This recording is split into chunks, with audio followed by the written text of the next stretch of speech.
Hello guys, good morning. We're here in Three Rivers, California. It's 8:35 in the morning.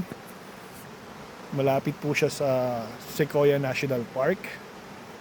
We stay here in this house for 3 days and 2 nights. So we just gonna have a weekend relaxation ng mga katropa. So here, let me show you the river, okay? Yan po ang sa likuran ng bahay na inuupahan namin. Napakaganda po rito sa likod ng bahay niya dahil dito sa river na to. At napakatahimik. Madidinig nyo lang po yung daus-dus ng tubig dito sa river. Talagang sobrang relaxing po.